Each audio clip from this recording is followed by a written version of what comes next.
हमको बोहर ने ये बताया कि जितना उसके नंबर ऑफ प्रोटॉन्स थे उतने ही क्या है equal to number of electrons, उतने ही क्या है इलेक्ट्रॉन है। तो और उसी को उसने बोला कि यही उसका क्या है, मतलब नंबर ऑफ प्रोटॉन्स के इक्वल क्या है नंबर ऑफ इलेक्ट्रॉन।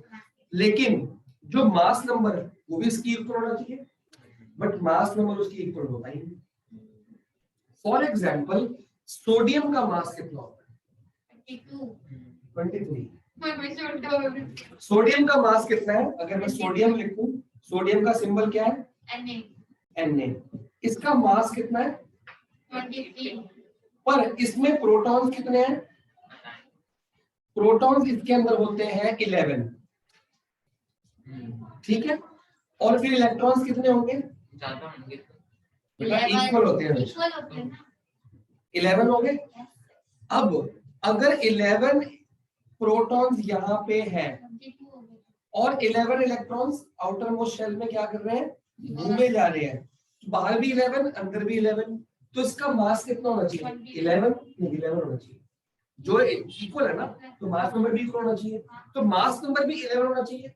क्योंकि जो बोहर ने कहा था कि एटम का वेट यहाँ नहीं होता, न्यूक्लियस में होता है, तो अगर न्यूक्लियस में 11 प्रोटॉन्स है तो मास कितना होना चाहिए 11 होना चाहिए, 11 यूनिट होना चाहिए, बट मास कितना है 23, मतलब 23 मास है, तो 11 तो प्रोटॉन हटा दो, कितने रह गए 12, तो 12 कोई और चीजें इसके अंदर है, उसका वेट है उस यहाँ पे 12। इलेक्ट्रॉन्स और प्रोटॉन्स बराबर है, इसलिए एटम का कोई चार्ज नहीं होता, तो मतलब इसका भी कोई चार्ज, क्योंकि अगर इसका चार्ज नेगेटिव है तो एटम भी नेगेटिव हो जाएगा भाई। 11 इक्वल टू 11 हो गए, 11 प्रोटॉन्स प्लस 11 इलेक्ट्रॉन्स, तो बराबर में कट गया आपस में, तो कोई चार्ज नहीं है, तो इस चीज का भी कोई चार्ज नहीं होना चाहिए, इसका नाम दिया गया न्यूट्रल। ये न्यूट्रल है, नो चार्ज, न्यूट्रल मतलब ना नेगेटिव ना पॉजिटिव, न्यूट्रल है, तो न्यूट्रॉन नाम दे दिया इसका। एटम आयन तब बनता जब वो एक एटम इलेक्ट्रॉन देता या फिर प्रोटॉन देता, या इलेक्ट्रॉन लूज करता है या इलेक्ट्रॉन गेन करता है। प्रोटॉन तो न्यूक्लियस के अंदर दबा हुआ देगा, वैसे बाहर इलेक्ट्रॉन्स घूम रहे हैं, यहाँ से कुछ देगा या यहाँ पे देगा, बात समझ आई। प्रोटॉन्स के अंदर नहीं जा सकते आप, अनस्टेबल हो जाएगा, फिर आयन बन जाएगा, जब इलेक्ट्रॉन्स लूज या गेन हो जाएगा तो आयन बन जाएगा, अनस्टेबल हो जाएगा। ਜਿਹੜੀ ਸਾਡੀ ਬੋਡੀ ਦੇ ਐਟਮਸ ਹੈ, ਜੇ अब बॉडी में एटम्स ही नहीं होते, सेल होते हैं, एटम्स एलिमेंट्स में होते हैं, हमारी बॉडी में सेल्स होते हैं, तो फिर कोई नहीं होगा।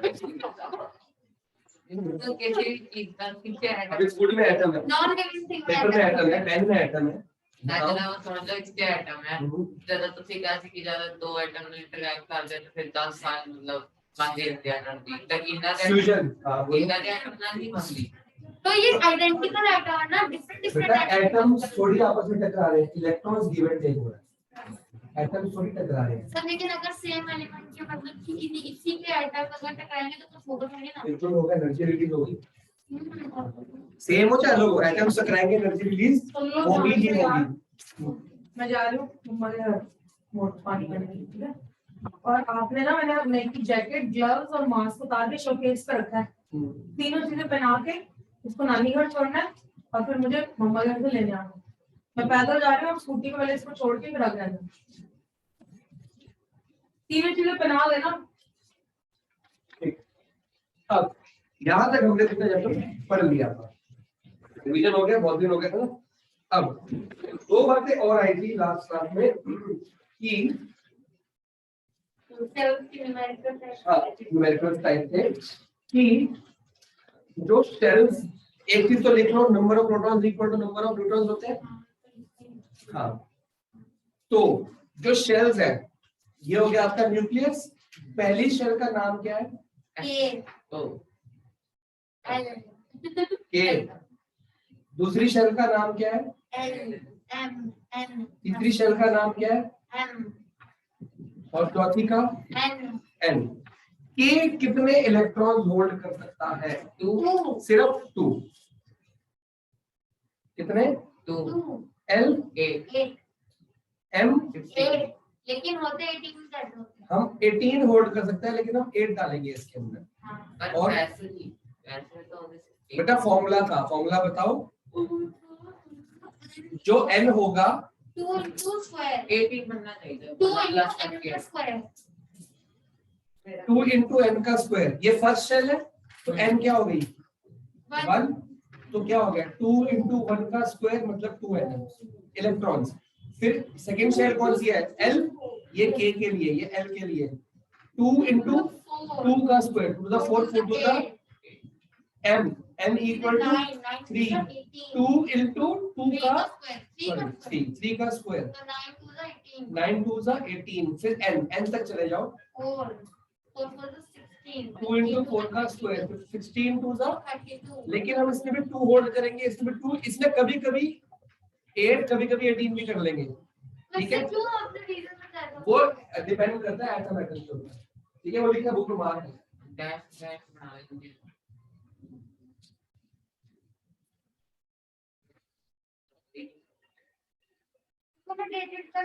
हेलो हेलो,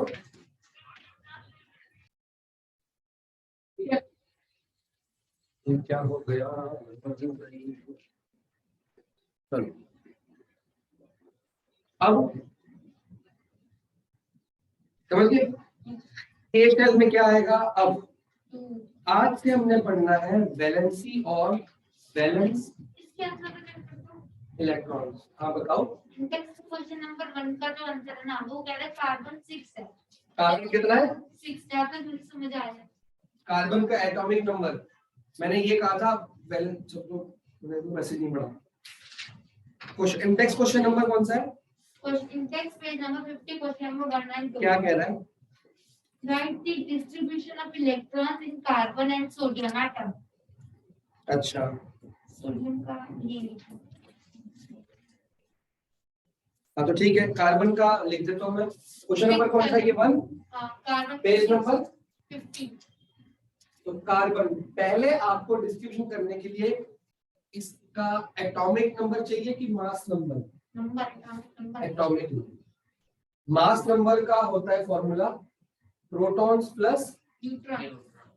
और जितने प्रोटॉन्स उतने इलेक्ट्रॉन्स, वही एटॉमिक नंबर। जो नंबर ऑफ इलेक्ट्रॉन्स है वही नंबर ऑफ प्रोटॉन्स है, वही तो इलेक्ट्रॉन निकाले प्रोटॉन निकाले एक के बाद। इलेक्ट्रॉन बोलो, प्रोटॉन बोलो या एटॉमिक नंबर बोलो, एक ही बात है। तो कार्बन का एटॉमिक नंबर कितना है?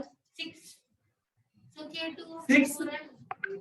इधर देख ले, बहुत इंपॉर्टेंट है, ध्यान नहीं है तेरा और तुमसे जल्दी भूलता है। 6 है तो इसको पहले शेल्स में डिस्ट्रीब्यूट। ये एटॉमिक नंबर है, इसमें प्रोटॉन्स कितने होंगे? ये एटॉमिक नंबर है, प्रोटॉन 6 होंगे। इलेक्ट्रॉन कितने होंगे? तो हमको इलेक्ट्रॉन को बांटना है कि प्रोटॉन को बांटना है? दोनों कौन घूमेगा शेल्स में? इलेक्ट्रॉन। तो इलेक्ट्रॉन को बांटेंगे, प्रोटॉन तो वहीं पे इकट्ठे रहेंगे ना। तो कितने shells? K L M N। सबसे पहले कितने आएंगे? 2 कितने बच गए? 4 आ जाएंगे। L 4 8 समझे? 6 पूरे हो गए। 2 यहाँ पे आ गए तो 6 4 कहाँ जाएंगे? सेकंड शेल में। बस फिर खत्म। अब क्या पूछ रहा है? और फिर सोडियम दूसरा को नहीं किया, सोडियम का नहीं होगा। बस देखो सोडियम किस नंबर पे है? सोडियम का एटॉमिक नंबर चेक करो, ये देखो सोडियम का एटॉमिक नंबर कितना है? 11 ओ फिर चल ठीक है, सोडियम अभी कर लो। सोडियम कितना है? 2 K2 Na का 11 है N8 तो 2 N8 होगा 8 1 2 8 1।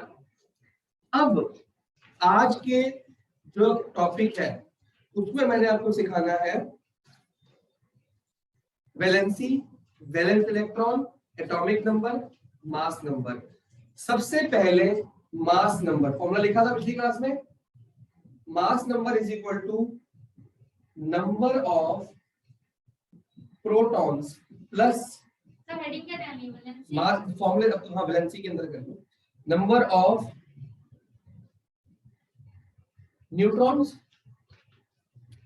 तो अगर आपको किसी का मास नंबर पता हो तो आप उसके न्यूट्रॉन्स निकाल सकते हो, यस क्योंकि एटॉमिक नंबर तो आपको याद करना ही है। आपको सारे एटॉमिक नंबर याद करें 20 तक कम से कम। हाँ, ये क्वेश्चन 2 का आंसर क्या होगा? क्या question? If K and L shells of an atom are full, then what would be the total number of electrons in the atom? K full है मतलब क्या है? 2 2 L फुल है मतलब क्या है? 8 तो 10 होंगे। तो आंसर क्या आ गया? उसका 10 एटॉमिक नंबर। 10 एटॉमिक नंबर किसका चेक करो? 10 इलेक्ट्रॉन लिखेंगे। एटॉमिक नंबर को लिख दो, इलेक्ट्रॉन लिख दो, कुछ भी लिख दो, है? नियॉन है ये, ठीक है? NEON neon element. नियॉन तो पेंसिल पे आती है। अरे वो कलर होता है नियॉन। अच्छा, क्या मैं और करके इसको ऐसे लिख सकता हूँ? Number of electron plus number of neutron तो इक्वल ही होंगे। लिख सकता हूँ ना? अगर क्वेश्चन में प्रोटॉन दिया तो प्रोटॉन में डाल दो, इलेक्ट्रॉन इक्वल तो प्रोटॉन इक्वल। हाँ हाँ। मतलब प्रोटॉन की जगह पे क्या लिख सकता हूँ मैं? इलेक्ट्रॉन। अच्छा, और मैं क्या लिख सकता हूँ? क्या मैं यहाँ पे एटॉमिक नंबर प्लस न्यूट्रॉन लिख सकता हूँ कि नहीं? चेक करो। हाँ, वो भी एक ही बात है। तो proton is equal to electron is equal to atomic. Second formula, ये फर्स्ट फॉर्मूला, ये सेकंड फॉर्मूला। तो मेरे को परसों तक ये चार्ट है, कहां से कहां तक है ये? 1 से लेके 18 तक। ये मेरे को लर्न चाहिए, खाली एटॉमिक नंबर लर्न करना है, पूरा चार्ट लर्न नहीं करना। आप ये देखो, अगर आपको एटॉमिक नंबर याद है तो बाकी चार्ट आपको आता है, और अगर एटॉमिक नंबर याद है तो बाकी चार्ट आता है। तो आप दुनिया का कोई भी केमिकल फॉर्मूला ओरली बना सकते हो, जो 10th में और 9th में आपके काम आना है। वरना एटॉमिक नंबर याद करेंगे तो भी तो याद करने पड़ेगी, मतलब हाइड्रोजन है। बेटा और क्या याद करना है? अरे तो भाई कुछ नहीं याद करता है मेरे। वन क्या है? क्यों यार मेरे क्या था मतलब नहीं समझ रहे तुम, तेरे कहता मतलब कुछ और है। बेटा? वो किसका एटॉमिक नंबर कौन सा है वही तो याद करना, और क्या याद करना है? अगर मैं बोलूंगा कि सिंबल याद करना है तो Na किसका सिंबल है ये भी तो याद करेगा ना, खाली सिंबल याद कर लेगा। मैं कह रहा हूँ जैसा मतलब ये याद जो नंबर ऑफ प्रोटॉन भी नहीं करने एटॉमिक नंबर और ये फर्स्ट 2 लाइनें और उसका सिंबल, ये 3 लाइनें याद करनी है। एलिमेंट का नाम, उसका सिंबल और उसका, ये अपने आप हो जाएगा। और जैसे जैसे आपके एटॉमिक नंबर बनेंगे वैसे वैसे आपके फॉर्मूले बन जाएंगे, आपको खुद आ जाएगा फॉर्मूले में। आपको पूरी 10th क्लास में दिक्कत नहीं आएगी अगर एटॉमिक नंबर याद। इतना इंपॉर्टेंट है एटॉमिक नंबर, ठीक है? अब आगे बढ़ते हैं। जो वैलेंसी होती है, अगला टॉपिक क्या है आपका? ये वैलेंसी में नहीं था। वैलेंसी में ही होगा, वैलेंसी के अंदर ही। वैलेंसी मेन क्या होती है? It is known as valency की डेफिनेशन है combining capacity of atoms. Atoms दूसरे एटम से combining capacity of an atom is called valency. हाँ, combining capacity of an atom is called valency. कि एटम्स दूसरे एटम से किस कैपेसिटी में रिएक्ट या कंबाइन होते हैं उसको क्या बोलते हैं? वैलेंसी। सबसे बड़ी बात कि एटम्स रिएक्ट या कंबाइन होते क्यों? स्टेबल होने के लिए क्या? स्टेबल। लेकिन उसने तो बोला कि एटम स्टेबल स्टेबल चार्ज वाला स्टेबल नहीं, नोबल गैस बनने वाला, इनर्ट गैस, उसको अपनी शेल कंप्लीट करनी है। मतलब इलेक्ट्रॉन कंप्लीट करने। हाँ, अपनी शेल पूरी कंप्लीट करनी चाहिए, होती है जो अधूरी होती है। 10 तक कंप्लीट करने। समझा? ये ना combining capacity of an atom is valency. It's called valence.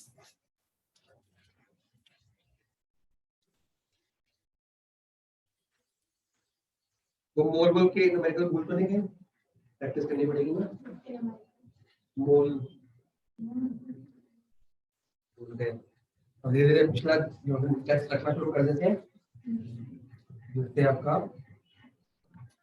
कि मोल तो पिछले चैप्टर का था ना। अच्छा, वो डब्बे वाला बॉक्स। मतलब फॉर्मूला हो गया लेकिन करना आता है।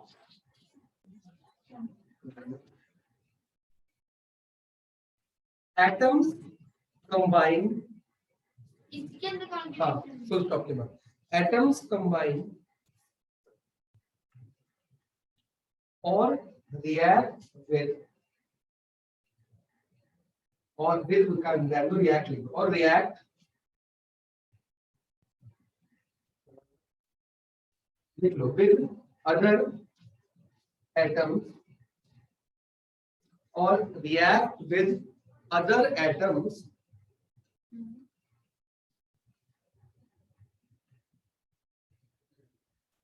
attain ATTAIN to attain a fully filled outermost shell. जो उनकी outermost shell होगी ना उसको fully क्या करना है उसने fill करना है full करना है outermost अटेन का मतलब क्या होता है? attain पाना चाहता है क्या पाना चाहता है fully filled outermost shell कि मेरी outermost shell क्या मिल जाए मेरे को पूरी मिल जाए भरी हुई मिल जाए मतलब कि इसलिए वो दूसरे एटम से क्या करता है रिएक्ट करता है बात समझ आ गई और वो किस कैपेसिटी से कितना ज्यादा रिएक्ट करेगा और कितना कम रिएक्ट करेगा ये कौन डिसाइड करता है वैलेंसी कौन डिसाइड करता है वैलेंसी आगे फुल स्टॉप के बाद एक लाइन छोड़ के पैराग्राफ छोड़ के the atoms with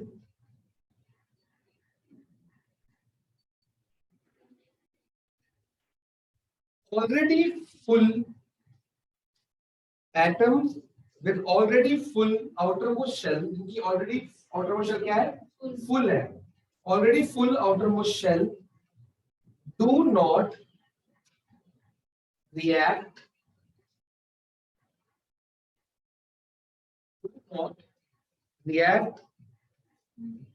with any atom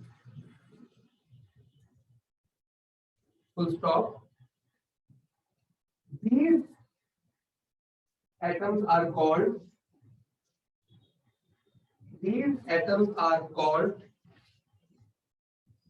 octet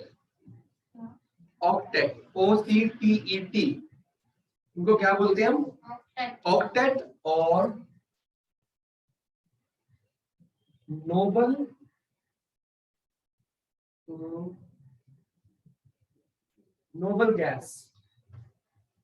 gases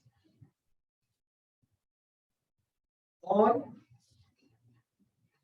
inert gas inert मतलब अपने घर के अंदर बंद इनर्ट इससे रिएक्ट नहीं करेंगे इनको क्या बोलते हैं ऑक्टेट और नोबल गैस और इनर्ट ये किसी से जिनके ऑलरेडी फुल है वो किसी से रिएक्ट लेकिन जिनकी फुल नहीं है वो रिएक्ट करेंगे क्यों रिएक्ट करेंगे अपने आप को फुल बनाने के लिए अगला पैराग्राफ 10 पूरा आंसर एक लाइन छोड़ के 10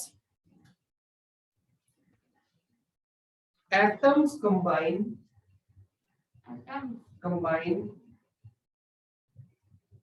by कैसे कंबाइन होते हैं by sharing इलेक्ट्रॉन नहीं sharing comma gaining और losing electrons वो एक दूसरे एटम से कैसे कंबाइन होंगे gaining comma sharing और losing electrons to form to become ion नहीं to become an octet वो ऑक्टेट बनना चाहते हैं आयन तो बन ही जाएंगे ऑटोमेटिकली आयन बनने के लिए रिएक्ट नहीं करते ऑक्टेट बनने के लिए नहीं आयन का अलग है आयन है कि जब वो गेम कर दिए तो आयन बन गए तो ऑलरेडी बन गए वो आयन बनने के लिए रिएक्ट नहीं कर रहे यहाँ बात हो रही है कि रिएक्ट क्यों कर रहे हैं 10 एटम्स शेयर ये कंबाइन करने के लिए शेयर करेंगे लूज करेंगे गेन करेंगे क्या खाली electrons to become an octet या नोबल गैस अब ठीक है अब अगली हेडिंग डालेंगे आप वैलेंस इलेक्ट्रॉन्स वैलेंसी अलग बात है वैलेंस इलेक्ट्रॉन्स अलग बात है लिखेंगे द नंबर ऑफ ये जो 4 डलवा रहे थे इंडिया में 6 7 डालना क्या इंडिया न्यूट्रॉन का 7 था तो ये 8 और 9 होंगे नहीं बस वो तो होगी डिस्कवरी बस खत्म डिस्कवरी अब तो बस इनको यूज करना है। Electron The number of electrons, the भी डाल देना, number of electrons in outermost shell is called valence electrons. क्या समझ आया? किसी भी एटम के number of electron in their outermost shell उसको क्या बोलते हैं? Valence electron valence electron. एक बात याद रखना है, वैलेंस इलेक्ट्रॉन अलग चीज है। वैलेंसी होती है कितना गेन करेगा, ना लूज या शेयर वैलेंस इलेक्ट्रॉन है कितने वैलेंस है कितने। अब बहुत ध्यान से, बहुत ज्यादा इंपॉर्टेंट टॉपिक है। हम कुछ एटम्स लेंगे, उनके शेल्स बनाएंगे और चेक करेंगे कि ये लूज करेंगे, गेन करेंगे या क्या करेंगे। ठीक है, एक बात याद रखनी है, सब कुछ करने के लिए हमें क्या ज्ञान होना चाहिए? Atomic number. ठीक है, सबसे पहला आपके पास एटॉमिक नंबर किसका है? हाइड्रोजन का एटॉमिक नंबर। यहाँ मास नंबर तो कोई खेल नहीं है। एटॉमिक नंबर हाइड्रोजन का एटॉमिक नंबर कितना है? चलो एटॉमिक नंबर को याद रखिए। ठीक है, 1। ठीक है, तो इसको हम किस में कन्वर्ट करेंगे? शेल्स में। जितने एटॉमिक नंबर इलेक्ट्रॉन्स कितने होंगे? यही इलेक्ट्रॉन्स है, यही प्रोटॉन्स है। हमको किसको बांटना है? KLM शेल में बांटना है। ठीक है, ये होगी K, ये L, ये M, ये N। इसका K नहीं, हम सबके लिए एक ही डालना है। इसका कितना? सिर्फ K। ठीक है, तो सेकंड नंबर पे कौन सा है? हीलियम। यहाँ पे आ गया 2। थर्ड नंबर पे कौन सा है? लिथियम। 2,1 3 है ना, तो 2 यहाँ पे आ जाएंगे, 1 यहाँ पे आ जाएगा। चौथा कौन सा है? बेरिलियम का BE है ना, क्या है? 2,2। फिर 5 2,3 8 तक जा सकता है ना। अब करो ना। कार्बन 2,4 2,5 अरे नाम भी तो याद करोगे। नाइट्रोजन, ऑक्सीजन, ऑक्सीजन हाँ। 2,8 6 फ्लोरीन फ्लोरीन। FL है कि FF है? इसका है ऑक्सीजन का 16 भी अंदर। बेटा मास नंबर होता है, वो मास वो भी याद करने हैं, ये भी याद करने हैं, और झूलते झूलते मिक्स नहीं करनी। अगर इसका अभी बात सुनो, ऑक्सीजन का मास नंबर तुमने कितना बोला? 16 और एटॉमिक नंबर कितना है? 8 तो न्यूट्रॉन किसमें कितने हैं इसमें? न्यूट्रॉन कितने हैं? 8 8, इसमें से माइनस कर दो। मास में से एटॉमिक नंबर को माइनस करो, क्या निकलाएंगे? न्यूट्रॉन। तो नियॉन नहीं, ये कितना है? 9 2,7। अब बताओ। नियॉन नियॉन 10 हाँ। Ne। 2,8 अगला बताओ। सोडियम का हमारा 2,8 2,8,1। आगे बताओ। अब मैग्नीशियम 2,8,2 चलो अभी और भी करेंगे, टेंशन ना करें। अब नहीं आपको कुछ लिखना, आपको समझना है। हमने यहाँ पे लिखने हैं वैलेंस इलेक्ट्रॉन्स, और यहाँ पे लिखनी है बात तो एक ही पड़ जाएगी। वैलेंसी। नहीं, ये तो शेल्स है ना। हाँ लेकिन वैलेंस इलेक्ट्रॉन क्या है? Number of electron in outermost shell. सबसे बाहर जो शेल है आउटर मोस्ट, इसकी में कितने? इसके अंदर कितनी शेल्स है? एक तो एक ही आउटर मोस्ट शेल होगी, उसमें कितने इलेक्ट्रॉन्स हैं? तो इसके वैलेंस इलेक्ट्रॉन कितने हो गए? इसमें कितनी शेल्स है? एक चक्कर घूम गया, उसमें कितने इलेक्ट्रॉन्स हैं? 2 इसके वैलेंस इलेक्ट्रॉन कितने हो गए? इसमें कितनी शेल्स है? 2 शेल्स हैं। अगर ये एटम है तो ये एक शेल होगी। तो आउटर मोस्ट शेल की है कि एल है? एल में कितने? आउटर मोस्ट शेल कहते हैं जो बाहर की तरफ है, ये है। एल में कितने इलेक्ट्रॉन्स हैं? इसके वैलेंस इलेक्ट्रॉन 1 हो गए। समझ आया? तू हिल ज्यादा रहा है, समझ कम रहा है, तेरे को बहुत ज्यादा टेंशन अटेंटिव नहीं है तू बस हिल ही जा रही है। देखो देखो मैं इसकी आउटर मोस्ट शेल की है कि एल है? एल है। और उसके कितने इलेक्ट्रॉन्स हैं? इसके 3 4 5 6 7 8 काउंटिंग चल रही है। अच्छा नहीं फिर 1 2 3 पर शुरू हो जाएंगे क्या? तो जो वैलेंस इलेक्ट्रॉन्स मिनिमम कितने हो सकते हैं? एक। मिनिमम 1, अच्छा हाँ। कभी 0 हो सकता है नहीं। ना क्योंकि एक तो कहीं ना कहीं होगा। देखो यहाँ पे 1 आ गया, फिर जैसे ही 8 आएगा शेल क्या कर लेगी, अपने आप को फिल हो जाएगी और यहाँ पे आ जाएगी। तो फिर से 1 से कहां तक जाएगा? 8 तक। जैसे ही 8 फुल हो जाएगा फिर कहां जाएगी? अगले शेल में। तो जो वैलेंस इलेक्ट्रॉन है वो कहां से कहां तक जाएंगे? 1 से लेके 8 तक जाएंगे। अपने चार्ट में चेक करो कि 8 से बड़ा वैलेंस इलेक्ट्रॉन है कोई? न्यू 1 से छोटा कोई है? न्यू वो है तो सही। हाँ वैलेंस इलेक्ट्रॉन 10 18 तक। वो वाले 18 वाले का होगा। हाँ। कहां बेटा? इलेक्ट्रॉन्स है, अच्छा वैलेंस इलेक्ट्रॉन अलग है। हाँ, नहीं, इलेक्ट्रॉन इलेक्ट्रॉन एट तक कैसा है? कि वैलेंसी दी हुई है। लास्ट में चेक करो। ये डिस्ट्रीब्यूशन अरे आउटर मोस्ट शेल देख लो। 8 तक कैसा है? हाँ तो 8 तक ही है सर। ठीक है, कहां तक है? 8 तक ही है। हम्म, 8 से ऊपर नहीं आएगा। अब क्या वैलेंसी और वैलेंस इलेक्ट्रॉन एक ही बात है?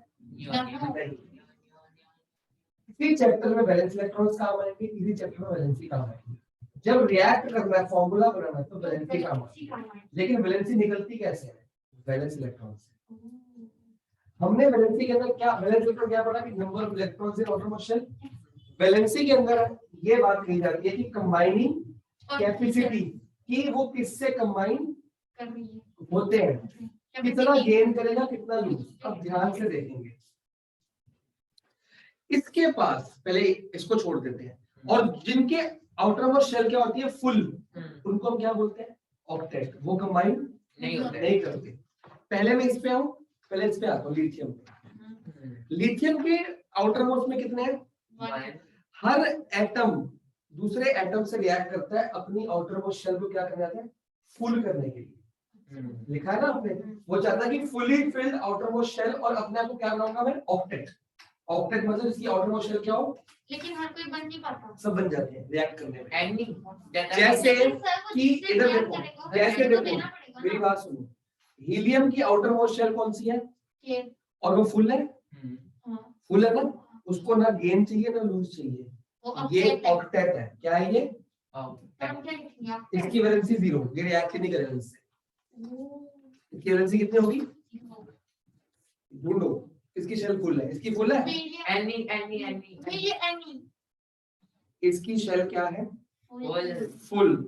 ये वाली फुल है और ये वाली भी फुल है। हमको ये वाली नहीं देखनी। आउटर मोस्ट शेल क्या चाहिए? फुल। बेटा अगर ये फुल होगी तो ये तो पहले से फुल ही होगी। अगर मैं ये फुल कर दूं इसकी, तो ये तो मतलब पहले की फुल है, तभी तो वो बनी है। वो शेल ही ना होगी जब ये फुल ना होगा। अगर ये 7 होगा तो ये शेल क्यों होगी? 7 के बाद पहले 8 होगा तभी तो फुल होगी। तो आउटर मोस्ट शेल फुल मतलब पूरा फुल। तो ये ऑक्टेट है। ये रिएक्ट नहीं करेगा। बाकी सब रिएक्ट करेंगे और क्या बनाएंगे अपने आप को? ऑक्टेट। मतलब अपनी शेल क्या करनी है? फुल। अब छोटी सी बात, लिथियम पकड़ लिया। लिथियम की कितनी शेल्स हैं? 2। एक के एक एल। इसमें 2 है, इसमें 1। इसको कितने और चाहिए फुल करने के लिए? 7। इसके पास 2 तरीके हैं। ठीक है, ये लिथियम किसी और से रिएक्ट करना चाहता है, किसी और से इलेक्ट्रॉन लेगा तभी तो रिएक्ट होगा। रिएक्ट मतलब कंबाइन करने का फॉर्मूला बनाएगा, इससे दूसरे बंदे को बुलाएगा, आप हम दोनों मिलके फॉर्मूला बनाए, तू मेरे को 7 इलेक्ट्रॉन दे दे ताकि मेरा क्या हो जाए? शेल फुल हो जाए, मैं ऑक्टेट बन जाऊं। दूसरा बंदा कहता है मैं तेरे को 7 इलेक्ट्रॉन दे दूं ताकि तेरी क्या हो जाए? शेल। तो एक काम कर, तू मेरे को 1 इलेक्ट्रॉन दे दे। अगर ये 1 इलेक्ट्रॉन दे देगा इसकी शेल क्या होगी? खत्म होगी। शेल खत्म हो गई। अब इसके आउटर मोस्ट शेल कौन सी रहेगी? के। वो तो फुल है। तो ऐसे में तो ऑक्टेट बन सकता है। लेकिन फिर लिथियम की जो एटॉमिक नंबर है वो तो नहीं होगा ना। वो आयन बन जाएगा ना, एटॉमिक नंबर वही रहेगा। कैसे? प्रोटॉन तो उतना ही है, प्रोटॉन्स तो उतना है, इलेक्ट्रॉन कम होगा ना। अभी सुन, अच्छा ये 2 तरीके से कर सकता है। या तो ये 7, इसके बाद 1 एल और है, शेल पूरी है। प्रोटॉन इतने कैसे हो? अच्छा ठीक है। इतने इलेक्ट्रॉन, 3 इलेक्ट्रॉन, 3 तो प्रोटॉन अंदर है। हाँ ठीक ठीक है। है, अब मेरी बात को समझो। जो आपने पिछली बार पढ़ा था कि जो कई इलेक्ट्रॉन्स लूज करते हैं, कई इलेक्ट्रॉन्स गेन करते हैं, लूज करने वाले की पावर क्या होती है? प्लस, और गेन करने वाले की माइनस। या तो ये इसको बोला जाएगा, ये बोलेगा दूसरे बंदे को बहुत मेरे को 7 इलेक्ट्रॉन दे दो, मेरे 8 पूरे हो जाएंगे, शेल कंप्लीट। बोलेगा पागल, तेरे को 7 कौन देगा, तू एक दे दे, मैं तेरे को 7 दूंगा, तू मेरे को एक दे दे, कोई नहीं देगा तेरे को 7, तू ऐसी घूमी जा रहा है, तू मेरे को एक दे। अच्छा एक दे दूं, फिर एक देने से क्या होगा, एक देने से क्या होगा, तेरी शेल गायब, पूरी शेल मिट जाएगी। अब तेरी आउटर मोस्ट शेल कौन सी है, के, और वो क्या है, फुल। अब तू क्या बन गया, ऑक्टेट। तो ये एक देगा, 7 लेगा नहीं, तो ये इसकी वैलेंसी हुई 1, और ये क्या कर रहा है, क्योंकि इसने एक दिया, जितना गेन, जितना लूज, जितना शेयर, वो वैलेंसी होती है। तो जिसके आउटर मोस्ट में 1 होगा ना, वो 1 दे देगा, वो 7 लेगा नहीं। रुक जा 1 लूज करेगा, जब ये 1 लूज कर लेगा, इसके इलेक्ट्रॉन्स एक कम हो गया, और प्रोटॉन्स एक, तो इसका साइन क्या हो जाएगा, और ये बन गया लिथियम आयन या ऑक्टेट, एक ही बात है।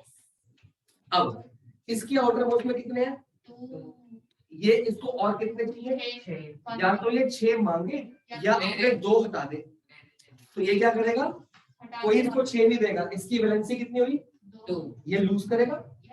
चलो 3 वाला 3 दे देगा, अभी इसको छोड़ दो, 5 वाला 5 देगा नहीं, 5 देगा नहीं, वो कहेगा मैं 5 क्यों दूं, तुम मेरे को 3 दो, छोटा नंबर, मैं 5 क्यों दूं भैया, तुम। जब इसको 5 चाहिए थे, इसको 3 + 5 8 चाहिए, तो इसको 5 किसी ने दिए थे, इसने अपने 3 दिए थे, तो ये अपने 5 क्यों देगा, ये 3 लेगा किसी से। इसकी वैलेंसी कितनी हुई, इसकी वैलेंसी कितनी हुई, इसकी वैलेंसी कितनी हुई, बात समझ आई।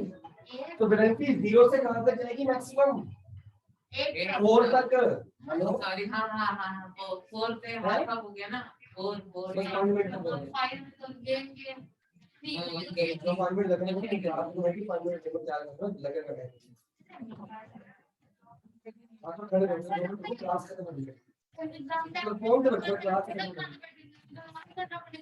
क्या, नहीं देखो, जिसकी वैलेंसी, अब देखो बैलेंस इलेक्ट्रॉन से, बैलेंस इलेक्ट्रॉन 1 से लेके कहां तक जाएगा, लेकिन वैलेंसी 1 से लेके कहां तक जाएगी, 4 तक। 4 वाला 4 शेयर कर लेगा, कह रहा है कि मेरे को 4 दे दो तो मेरा काम चल जाएगा, या 4 दे दो तो फिर मैं शेयर ही कर लेता हूँ, वो 10th क्लास में है। अब 1 वाला या तो 1 दे सकता है या 1 ले लेगा, सिर्फ इसको एक चाहिए, इसको 2 कंप्लीट करेगा। फर्स्ट शेल क्या चाहिए इसको, इसको 7 नहीं चाहिए, इसको तो 1 ही चाहिए, ये दे नहीं सकता, अगर देगा तो खत्म हो जाएगा, एटम ही खत्म हो जाएगा। इसकी वैलेंसी कितनी हो गई, ये भी शेयर करता है, ये शेयर भी कर सकता है, लूज भी कर सकता है, बेटा शेयर तो कर सकता है ना अपने, ये शेयर कर सकता है। अब मेरी बात को समझो, तो इलेक्ट्रॉन वैलेंसी कहां से कहां तक गई, 1। अब जिनके वैलेंस इलेक्ट्रॉन 1 2 3 होंगे, 1 2 3 4, उनकी वैलेंसी भी क्या हुई 1 2 3 4। याद करने का तरीका, जिस ये तो निकाल लोगे 2 2 डिवाइड करके, 2 8 करके, जिसके आउटर मोस्ट में 1 2 3 4 है, उसकी वैलेंसी क्या होगी 1 2 3 4। जिसके आउटर मोस्ट में 5 6 7 8 है, वो 3 2 1 0 उल्टा कर दो, 8 में से माइनस कर दो, 8 में से माइनस कर दो, 8 में से माइनस कर दो, 8 में से, मतलब 5 से 8 के बीच में माइनस कर दो, 8 से 1 2 3 4 की वैलेंसी 1 2 3 4 है, 1 2 3 4 है, समझ गए हो। इनकी वैलेंसी सेम रहती है, 5 से 8 की वैलेंसी 8 में से माइनस रहती है, 5 की 3 6 की 2 7 की 1 8 की 0। ये तो एटॉम, देखो मैंने क्या कहा, अगर मान लो ये लर्न कर लिया, तो इसको बांट दो 2,7 में, मतलब 7 मतलब 1, 7 वैलेंस इलेक्ट्रॉन हो गए, एक और चाहिए उसको 8। 5 6 7 8 को 3 2 1 चाहिए, 1 2 3 वालों को 1 2 3 देना है, तो वैलेंसी 1 से लेके कहां तक जाती है 4 तक। इसको परसों और कंप्लीट करेंगे, तब तक क्या याद करके आओगे, एटॉमिक नंबर और सिंबल, एटॉमिक नंबर और सिंबल मैं पूछूंगा, खाली बुक से नहीं, मैंने भी दिए हैं, मैंने जो चार्ट दिया है वो भी लर्न करके आओ, वो इससे कम है, उससे मेन है, उससे मेन है।